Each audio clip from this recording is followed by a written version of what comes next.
13 says, "And I beheld and heard an angel." By the way, I just thought I'd mention this. The critical text, that's the Greek text that underlies all of your modern translations. It's a different text than the text that underlies our King James. The King James is underlaid. It's supported by the Textus Receptus. The critical text says, "And I behold and heard an eagle." Now, I don't suppose that's a horrible statement, but there's nothing in the text that would suggest an eagle. I'll deal with that one of these days before we finish Revelation. The critical text really attacks the book of Revelation. It says that the TR is the worst possible text underlying the book of Revelation. We'll talk about that not tonight, but another time. "And I beheld and heard an angel flying through the midst of heaven, saying with a loud voice," now notice this angel's message, this is 8:13, "Woe, woe, woe to the inhabitants of the earth." So that angel is giving a very, very negative message. Now go back to chapter 14, and you'll see this angel, who's also flying in the midst of heaven, is giving quite a different message. Verse 6, "And I saw another angel fly." Now, we don't often find the Scriptures talking about angels flying. We sometimes assume they fly because they move so rapidly from place to place. But very rarely does the Bible refer to angels flying. Now, you'll notice there's no mention of wings. Most angels are pictured with wings because we figure anything that flies has wings. But these are spirit beings, and spirit beings don't need wings. The only angels that we know have wings, the cherubims and the seraphims, are said to have wings, but they have usually 6 wings.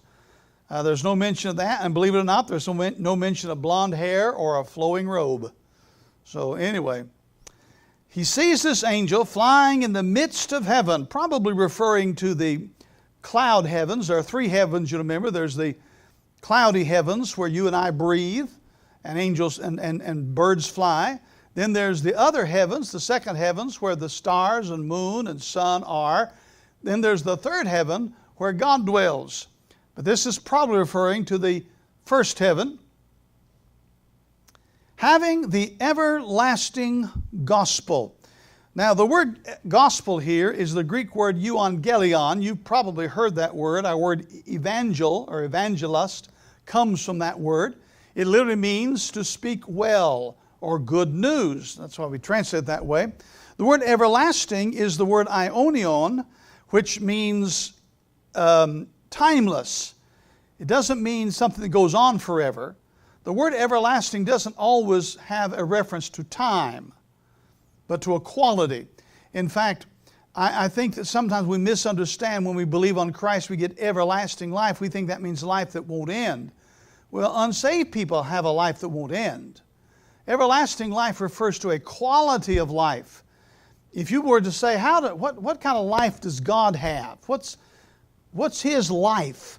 We would use the word eternal or everlasting life. So you and I possess a certain quality of life. So this angel comes with a timeless good news. And it says that, and this is the only time the word gospel appears in the book of Revelation. It's the only time everlasting gospel appears in the Bible. Now, what is interesting here is that this is not a human being who is giving this ageless message. This is an angel, which is unusual, to say the least. Today, the gospel is given not by angels, but by sinners who have been redeemed, as Brother Mike was praying a moment ago. But this is an angel flying in the midst of heaven that gives this message. Evidently, he facilitates the worldwide proclamation of the gospel. Notice how the verse goes on. He says, he preaches to them that dwell on the earth and to every nation and kindred and tongue and people. So this gospel that this angel preaches evidently reaches every single person. Now that'll have a bearing on a question I'm going to raise in just a moment. Now, go back to Matthew's Gospel, Matthew 24. Here Jesus gives his only recorded sermon on eschatology. I'm sure he made reference to it, the coming of Christ, many times, but this is his only extended sermon. And notice in verse 14, he talks about something. He's talking about the signs of the end coming, the end referring to the end of the terrible time of trouble leading up to the coming of Christ. Christ won't come until the end comes.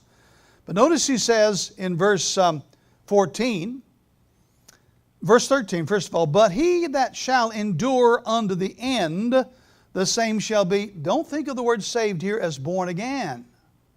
A lot of people who are saved, born again, in the tribulation period will not endure to the end. They'll die.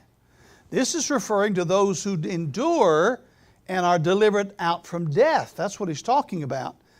He that endures until the end, the same shall be saved, delivered from death. Tonight we'll talk about, if we get to it, we'll talk about these people that endure to the end and how they're able to do that. Then he says, and this gospel of the kingdom.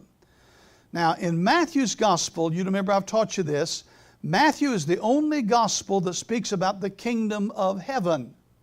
The kingdom of heaven in Matthew's gospel is referring to the messianic millennial kingdom, well, the eternal kingdom, but the messianic kingdom where David as the son of, Jesus as the son of David sits on the throne of David and rules initially for 1,000 years and ultimately rules forever. Remember, the Old Testament kingdom was not a 1,000-year kingdom, it was an eternal kingdom. We don't find anything about a 1,000-year kingdom until we come to Revelation chapter 20. That's the first time we read about that. The only thing the people know up until this point is an eternal kingdom. So he says that there's going to be a gospel preached. Now notice it says, in all the world, for a witness unto all nations, and then shall the end come. Now what that indicates is that at least, now I'm not saying that this angel is the exclusive bearer of the gospel. We already hinted at the 144,000 are gospel bearers. No doubt others that get saved are gospel bearers. But this angel is the one who preaches, and evidently here toward the end, because when this gospel is finished, the end comes. So this is referring to a gospel message that goes throughout the whole world at the hand of this angel. Now the question I want to raise is this. Is this gospel of the kingdom, is this everlasting gospel the same gospel we preach today? Paul writes in 1 Corinthians 15, 3 and 4, he gives us the gospel. In fact, he refers to it as the gospel. He said Christ died on the cross for our sins according to the Scriptures, was buried and rose again the third day according to the Scriptures. That is the essence of the gospel. If you share Christ with anybody, and if you share with them the gospel, you will tell them the story of the death, the burial, and the resurrection of Christ. That's the gospel.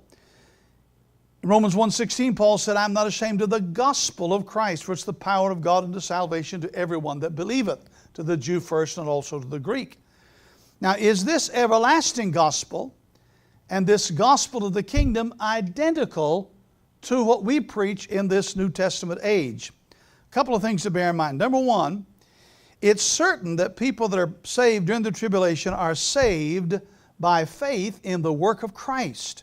Look with me at chapter 7. Chapter 7 and verse 14.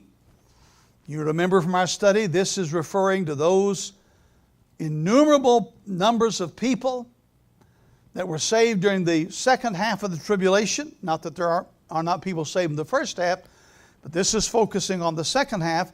And notice what it says in verse 14. And I said unto him, Sir, thou knowest. The question was, who are these arrayed in white?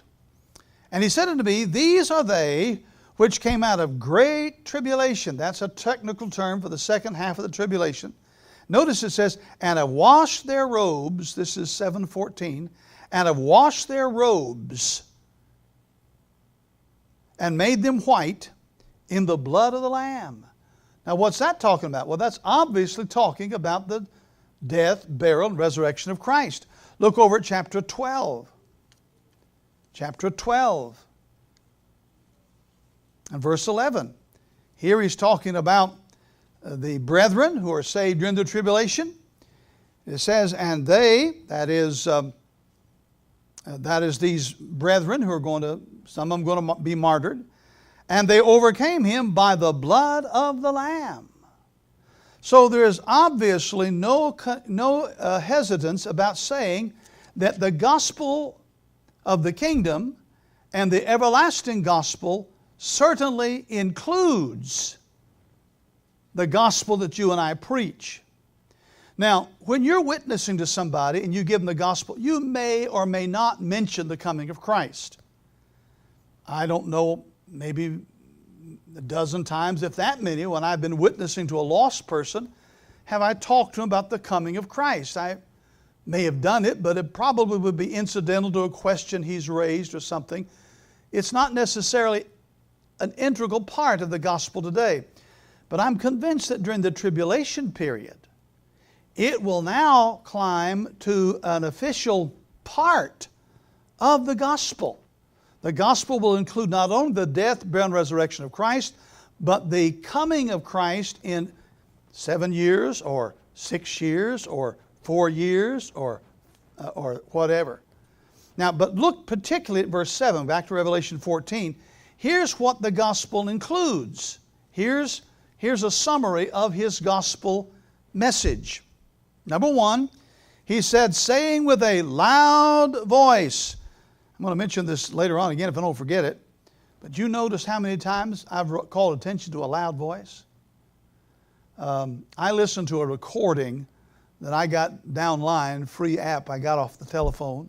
I'm off the app, out of the app store. And almost every time before I preach, after I've done all my studies, I'm finished with all my notes, I will play that back and just read my text and listen to it. Sometimes when you're studying, you get so close to the woods, you can't see you can't see the trees, you can't see the woods for the trees. So I back away so I can see the whole thing. And I noticed that on this recording, they have sound effects, which I think sometimes are interesting. But I've noticed that every time when it talks about a loud voice, the narrator, whoever he is, raises his voice. And it's noticeably loud. Now, probably not as loud as this, but it's noticeably loud. So here he's speaking with a loud voice. The first part of his gospel is, fear God. It's the first part. You see, he's going to talk about the judgments of God. And so he's telling people to fear God. Look at 19:5, Revelation 19:5. I've seen this a couple of times I want to point out to you. Revelation 19:5. Here are the 24 elders, they're falling down and worshiping God. And notice it says, a voice came out of the throne saying, maybe this is the same angel, who knows? Praise our God, all ye his servants, and ye that fear him. So believers fear God. Now I know that you probably know that in the Old Testament this was a common phrase, fear God. But it's also a New Testament phrase. Remember Paul's talked about we're to cleanse ourselves from all filthiness of the flesh and spirit, perfecting holiness in the fear of God. You remember the thief on the cross when he said, when he was turning from his unbelief to his faith in Christ, he said to the thief who was still mocking Jesus, dost thou not fear God? In a real sense, fearing God is still part of our gospel message. We may not use the phrase so much, but one of the reasons people come to Christ is they don't want to die and go to hell. I've had people put that down. I really have. I'd have preachers say, the only reason you came to Christ was to avoid hell. Maybe not really a Christian. I don't know, but that's a pretty good reason to come to Christ. Jude talked about, no, I think it was James, one of the two, James or Jude, talked about saving some by fear. Why would the Bible tell us the story of hell if it didn't want us to be afraid? I think it's pretty smart to say, I don't want to go to hell. I want to come to Christ. So he says, fear God. Now in the context, he's probably talking again about the judgments that are impending. So I think the message during the tribulation period will not only be the death, burial, and resurrection of Christ, but folks, God, you see all this stuff going on around us? You see what's happening over here and there and yon, and they'll talk about the things. That's the judgment of God. We are in a period of the wrath of God. This is a time of God's wrath. This is the time of Jacob's trouble. Do you think those tribulation saints will know less of Bible prophecy than we do? No, they'll know it better. And so they will include in their message preaching about the coming of Christ and the judgments that are to come. Then notice the second part. He says, give God glory. Notice he says that. Fear God and give glory to Him. Again, you don't give glory to God if you don't believe on His Son. Give Him glory. Honor Him. Treat Him as the one and only God. Now remember, who is being promoted, especially during the last half of the tribulation, which this angel probably ministers, at least during part of that, if not all of that. What God is being worshiped? Not the gods and gods of the Buddhists and the Hindus. No, that's all been banned. Not the God of Israel, not the God of believers, the God who sits in Rome and whose image is standing in Jerusalem. That's whose God is being worshiped. So this angel is coming along and saying, fear God and give glory to Him. And then he follows that up, and worship Him. Worship Him. Notice it says, that made heaven and earth and the sea and the fountains of waters. Now, when you present the gospel, how many times have you gotten into evolution? Probably never, unless you're dealing with somebody who maybe is an evolutionist. But why would the angel bring that up? Because you see, I believe that during the tribulation, evolution will figure into the gospel, if I can use it with a lowercase g, of the man of sin. You see, his theory is there's no God but me. You don't owe anybody allegiance but me. I define right and wrong. That's why all this kind of stuff can go on, evidently not stopped by much. But you can't. I'm going to define it. So I believe that during the tribulation, by the way, evolution didn't start with what's his name, Darwin. You can go back to ancient Egypt and you will read evolutionary theories way back there. I was watching a documentary today about Egypt. You do realize they were talking about where did the Egyptians come from? Well, maybe they came from south in Nubia. Well, there's a chance they came from the Middle East. I thought, yeah, they did. Remember now, originally there was only 6 people on the earth. And they had the knowledge of God. So when these later on Egyptians talk about hell, they all believe in the afterlife. Where'd they get that from? They got that from Papa Noah. That was just passed down. Where'd they get the idea of an eternal flame of hell? They got that from Papa Noah. And it just was perverted. So during those days, if you're going to eliminate the true God, you got to explain all this stuff. You got a sun, a moon, stars, and you got everything's in order and everything works right. And I mean, you got to explain this stuff. So the only thing you can explain it is the gods made it. That's one possibility. Or it evolved on its own. So I'm convinced that during the tribulation, final evolution will become the official dogma of the world. And that's why this angel says, now the God that I'm telling you to worship is the God who made the heaven and the stars and everything. So he's identifying Him. Not that Yehu that sits in Rome. I don't know if he'd use the word Yehu. That's probably in the Greek someplace. Not that guy whose image is parked over yonder in the temple. Not that one. By the way, I found out something today I didn't know. I did not know. I know a lot about history. I didn't know this. Caligula. You've heard of Caligula, the emperor was before Nero. I didn't realize before he died, he proclaimed that his image, he was worshipped as a god while he was alive. He proclaimed that his image was to be set up in the temple in Jerusalem. I did not know that. Did anybody know that? I didn't know that. He died, he was assassinated before he got it carried out, but he gave the orders. That's interesting. So this idea of putting up an image in the temple, that's not going to be brand new. Okay, let's back to this. So here's the message. Certainly the death, burial, and resurrection of Christ. But he's going to say, fear God. There's something getting ready to happen. And it's not imminent, which means there are no signs. There are lots of signs. And they're going to point to them. They're going to say, you know those 144,000? That's a sign. You see what happened with the sun, the moon? Here, let me take you to Revelation. They're going to talk about this and say, look, here's how it's going to come. You talk about experts in Revelation. They're going to be. Then they're going to say, give him glory. That's the only one. And he's the creator. Therefore, I do not think it's totally a different gospel, but simply the application of the New Testament gospel of Christ to the specific occasions of the time in which they live. Any questions on that? All right, let's go on to the next one. Number 3, these prophetic encouragements are also concerning the fall of Babylon. Look at verse 8. And there followed another angel. Here's another one of those angels. Boy, they keep coming. Now it says another angel. It means that either another like the one before or he's next in line, whatever. There followed another angel saying, Babylon is fallen, is fallen. Now, Babylon, as you probably are aware, refers to an actual city of the ancient world. Let me see if I can write this for you on the board and you see this. I'll show you how you already know a Hebrew word and you just didn't know you did. Oops, well, I'll use blue, that's okay. Babylon comes from the word, let me find it here.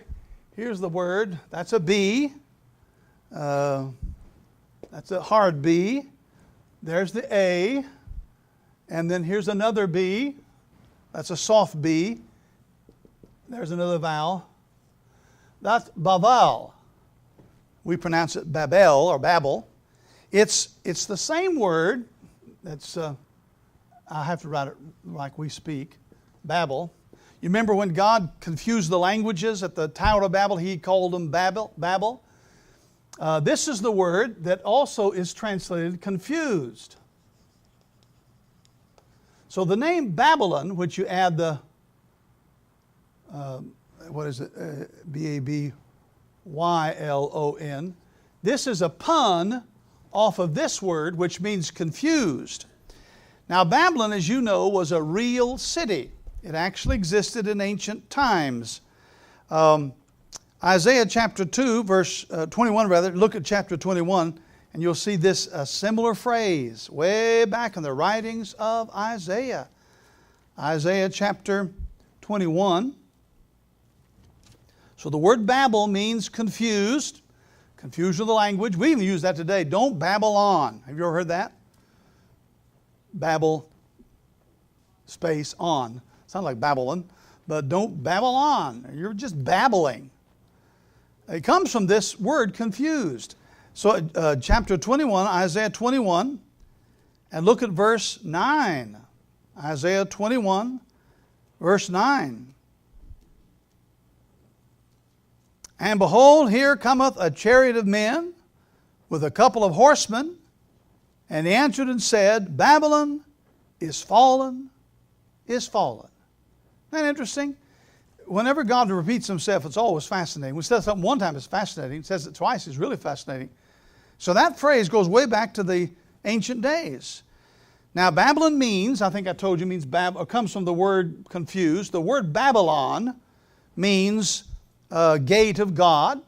Remember, they built this big tower. They didn't call it Babel, but they built this big tower supposedly lead up to heaven. I don't think it meant they thought they were going to storm the battlements of heaven. I think they meant they were going to make a tower so big that no flood would ever destroy them again. They were going to outsmart God. And so God said, no, that's no problem. I can just, remember I told you last week, the Hebrew language has 3 consonants in it. I'll just flip them around and get you all confused. And so he confused them. So the word confounded comes from this same word, Babel, and then the city was eventually named Babylon. Babylon in the Old Testament always represents opposition to God.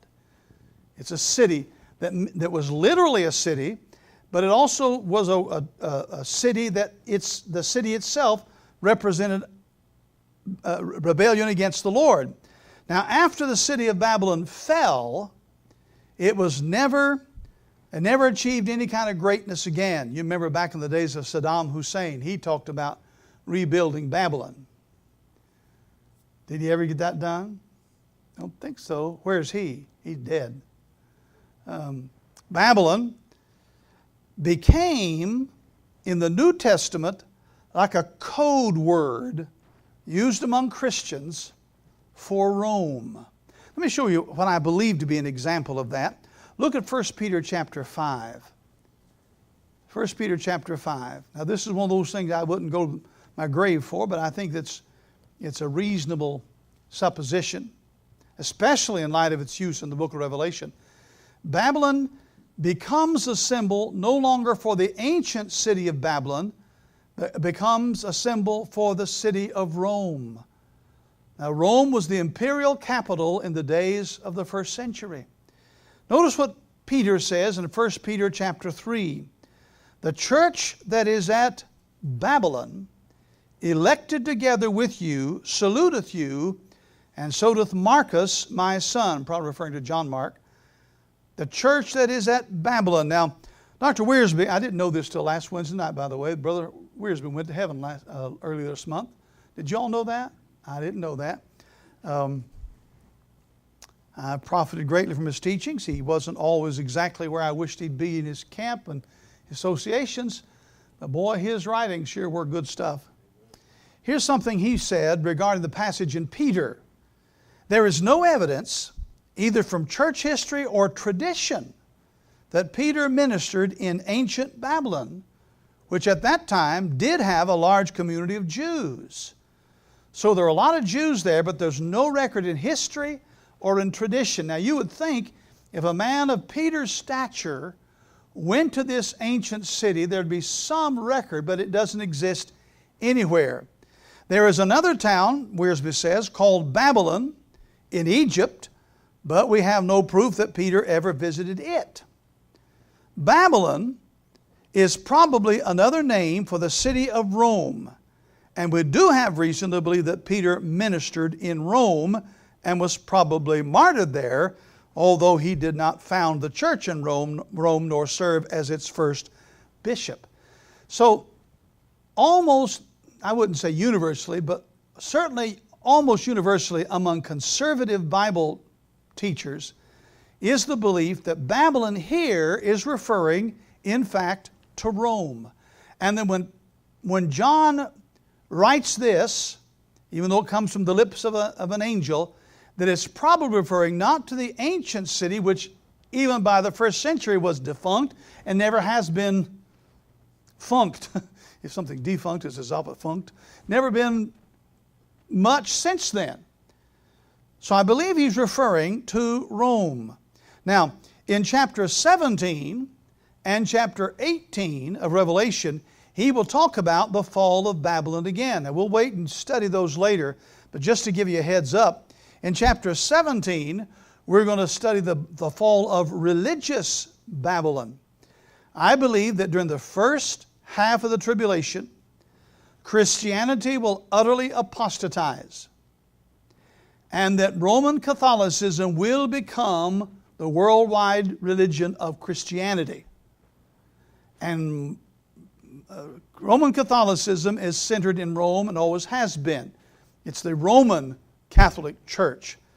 So I believe that the Pope maybe will actually be the false prophet. I think there's a reason, that's not an unreasonable conclusion. I don't know that it has to be that way. We're going to discover in chapter 17 that in the middle of the tribulation, the beast and the kings, those 10 kings, turn on her and kill her. And it's replaced with a new religion. Again now, remember, when the Antichrist proclaims his religion, he's got to dispense with all others. Judaism, Hinduism, Shintoism, Mohammedanism, Christianity, by any form. He's going to do away with all of them. So he's going to do away with this final form of Christianity in the city of Rome. But during the first half of the tribulation, Rome will be the religious capital of the world. It will become in Revelation 18, the political capital of the world. In fact, look at, I don't think I'm getting ahead of myself too much here. Look at chapter 17. We've looked at verse 10 before. There are 7 kings, 5 are fallen, so forth. But notice there's another symbol. This is a dual symboled meaning for the 7 heads. It says in verse 9, and here's the mind which hath wisdom, the 7 heads are 7 mountains on which the woman sitteth. Now, I argued with a fellow one time who said, now, Brother Bates, do you realize that, and he named some city in Virginia. You know who I'm talking about, Gene. Do you know what city he said it was in Virginia? Was it? I don't know what city it was. But anyway, he said, now, do you realize that there's a city in Virginia that's on 7 hills? So, and then he mentioned another one. Well, I don't know that the city in Virginia is going to rule the world. This one is. When in the first century, if you said a city that had sit on 7 hills, there was only one city that came to mind. That was Rome. And even today, it's referred to as the 7-hill city. So I believe this is referring to Rome. So when he talks about Babylon has fallen, back in chapter 14, he's talking about the city of Rome and its, attached empire. And then notice what he says about it. It says, Babylon is fallen, is fallen. Now is he stuttering? Well, we already read in Isaiah that phrase appears, is fallen, is fallen. It could be one of 2 things. It could be simply for emphasis. Sometimes the Bible does that. There's a famous verse in Jeremiah, O earth, earth, earth, hear the word of the Lord. Many times when God wants to emphasize something, He repeats it. Kind of like we do when we say something to our kids. Now I'm telling you, at noon, I'm coming back home. So it could be that. It could just be for emphasis. Babylon is fallen, as if to emphasize this city of all cities is fallen. Or it could mean religious Babylon is fallen and political Babylon is fallen. Now, go to chapter 17, and I want you to see, let me see where the text is I want you to see. Notice it says, I wrote it down, I can't find it now. But it says in chapter 17, Babylon is fallen. It's referred to twice, once in 17, once in 18, as being fallen. So very likely, it's just simply emphasizing Babylon, religious Babylon is fallen, and political Babylon is fallen. Okay, 18:2 is one of them. That would be political Babylon. Babylon the Great is fallen, is fallen. But I was thinking there was one in 17. So I think it's probably referring to that. It doesn't have to be, but it probably is. All right, let's go back to chapter 14. Babylon is fallen, that great city. Now here I find this interesting. This phrase will appear 6 times in the book of Revelation, that great city. And it's always referring to either Rome, one time it's referred to Jerusalem. So that great city, we could look them up. Let's look them up real quickly. 14:8, well, that's the one in front of us, that great city. Look at 17:18. And the woman which thou sawest is that great city. That's Rome. Look at 18:10. Standing afar off for the fear of her torment, saying, Alas, alas, that great city, Babylon, that mighty city, for in 1 hour is thy judgment come. Then look at verse 10. We just did that one. Look at verse 16. And saying, Alas, alas, that great city, referring to Rome. Verse 19. And they cast dust on their heads and cried, weeping and wailing, saying, Alas, alas, that great city. And then look at verse 21. It says, And a mighty angel took up a stone like a great millstone, and cast it into the sea, saying, Thus with violence shall that great city of Babylon be thrown down. I said Jerusalem. Jerusalem referred to, but not as a great city. So here 5 times it's referred to as a great city. But there's one other time a great city is mentioned. Turn over to chapter 21. Verse 10. And He carried me away in the Spirit to a great and high mountain, and showed me that great city, the holy Jerusalem. Now here's what's interesting. The world's great city falls. Several times it's fallen, it's fallen. The last great city never falls. And that's our home. That's where you and I are going to be, in that great city. I'm reminded of what John said in 1 John 2, the world passeth away and the lust thereof, but he that doeth the will of God abideth forever. Amen. All right, go back to verse 8. I'm going to try to finish this before we quit for tonight.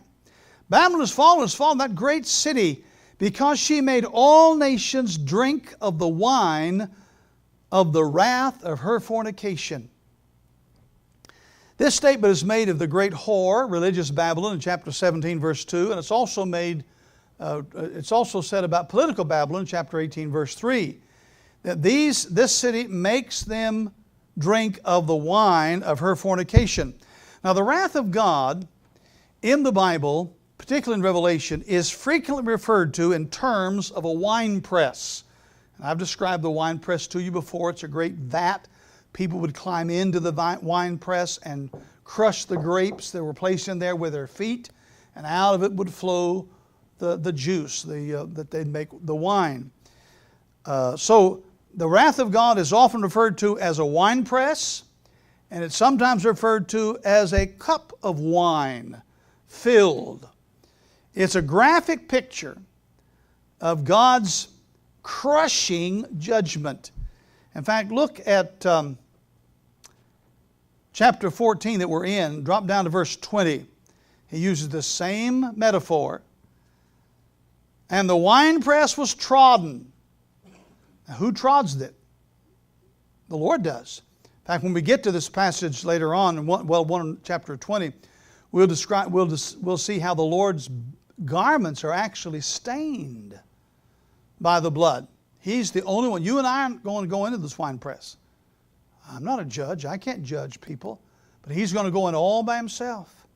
And the winepress was trodden without the city, and blood came out of the winepress. There's that metaphor, wine coming out of the crushed grapes, even unto the horses' bridles, by the space of 1,600 furlongs, 200 miles. That's a long river of blood. Not a stream, a river flowing up to the horse's bridle. So the Bible describes God's wrath with this terrible, terrible metaphor. Religious Babylon filled the world with the blood of martyrs, and her chalice, we'll read about that. And now God is going to fill His cup with the fierceness of His wrath. And drinking of the wine of her fornication would inevitably lead her into drinking the wine of the wrath. So they're going to drink of her fornication when it's her cup, and then God's going to say, here's my cup, and it's a cup of divine, horrific wrath. And there followed another angel saying, Babylon is fallen, that great city, because she made all nations drink of the wine of the wrath of her fornication. I'm sure she didn't think there was wrath involved. I'm sure she thought she could get by with it. But she didn't realize that she was drinking up her own destruction. Now in verse 9, we won't look at it tonight. Verse 9, we'll see the the ferocious wrath of God and what He's going to do and how inclusive it's going to be. And this, I think, is going to figure into the terrible statements that the angel is going to make when he says, fear God. I think these are some of the things he's going to draw attention to. If you don't receive Christ, if you receive the mark of the image, this is inevitably what's going to happen. Not only eternal hell, but you're going to be crushed to death, and you're going to go into a devil's hell and be there forever and ever. And boy, he uses very graphic language. Now, one author said, this is to be taken seriously, but not literally. I don't believe that. I don't believe that. Even though there is a mixture within it of symbols, we admit that. But because of other statements in Scripture that Jesus made, particularly that Jesus made, we are able to understand this as a literal statement. Remember, Jesus said, where their worm, by the way, that's interesting, that pronoun there. Each person in hell has worms. Their worm. The fire is not quenched, and their worm. Wow. So we'll see that, God willing, next week.